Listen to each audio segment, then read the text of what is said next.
One of the positive aspects of the Wall Street meltdown is that it has so dramatically revealed that money isn't wealth, but it is power. And it is quite easy to make lots of money in ways that actually destroy the real wealth of the larger society. Money, the most mysterious of human inventions, a mere number, has displaced life as our object of sacred veneration and become the ultimate arbiter of human priorities. Money determines the fate of nations and shapes the boom and bust cycles of economic life. Those who have it live in grand opulence in the midst of scarcity. Those who don't have it are confined to death by starvation in the midst of plenty. And yet, modern money is merely an accounting chit created from nothing with a simple accounting entry when a bank issues a loan. As economist John Kenneth Galbraith once famously observed, the process by which money is created is so simple, it repels the mind. When you take out a loan from a bank, the bank opens an account in your name. It enters the amount of the loan in its ledger. That becomes a liability on the bank's accounts, offset by the corresponding asset of your promise to repay with interest. Two simple accounting entries. And the money magically appears from nowhere. This simple fact is the key to the ability of the institutions of Wall Street and its global counterparts to rule the world. It, of course, also makes banking a very profitable business. Imagine being able to create your product with two simple computer strokes and then collect rent, collect money on that ever after, interest. Money, particularly money that is created out of nothing without any direct contribution to the creation of anything of corresponding value, is phantom wealth. It has no substance or intrinsic value. Creating phantom wealth is a Wall Street specialty. They called it financial innovation and demanded that government give it free rein because the Wall Street quants had found the magical secret of creating wealth from nothing and were therefore the great benefactors of society, and government should get out of the way. So what is real wealth? We might say it is anything that has intrinsic value: labor, land, knowledge, food, education. Most valuable of all are those forms of wealth that are beyond price. Love, a healthy, happy child, a job that creates a sense of self-worth and contribution, membership in a strong, caring community, a healthy, vibrant, natural environment, peace. These are all real wealth. We've come to value money more than life for a very basic reason. Money has largely displaced mutual caring as the primary currency mediating our relationships with one another and our access to the essentials of daily existence.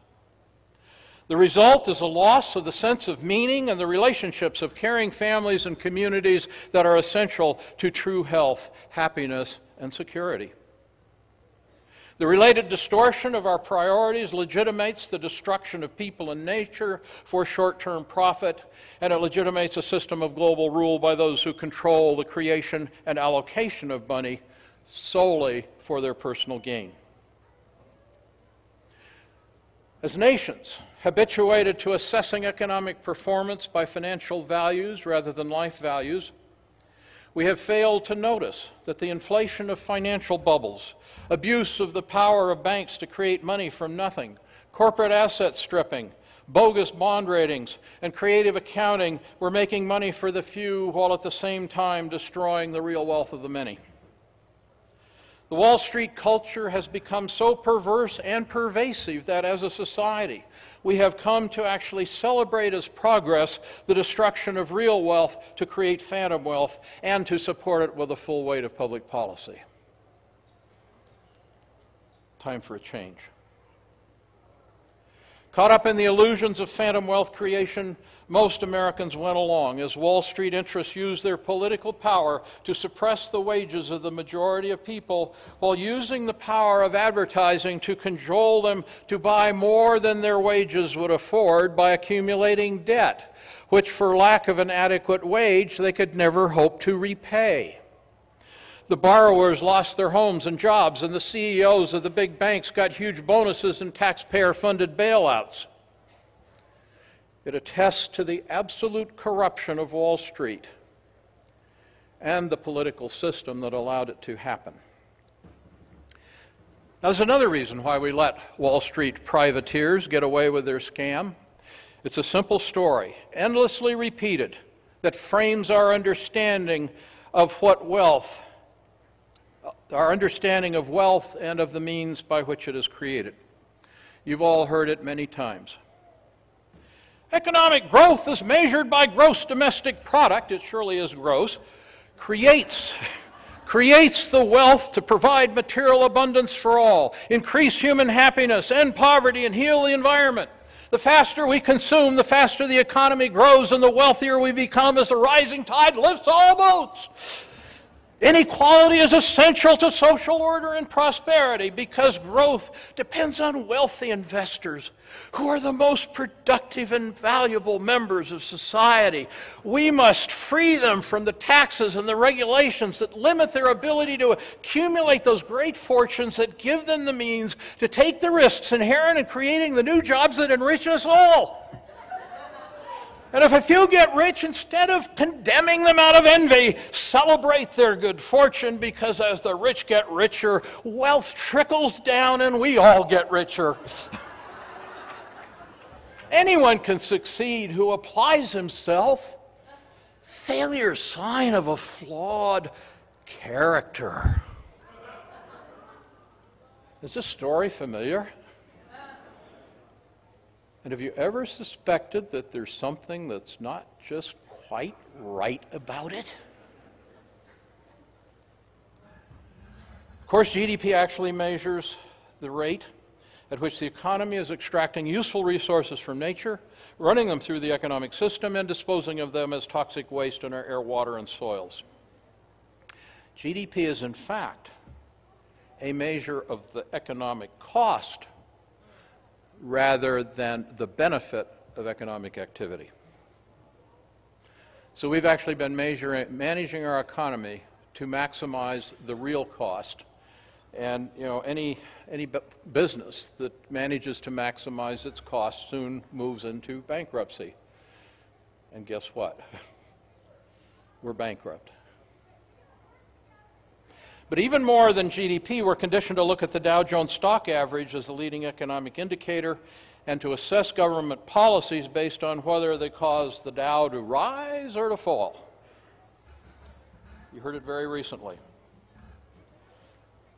The stock indicators, Wall Street, stock indicators rose today because Geithner finally came out with a bailout scheme Wall Street believes will work.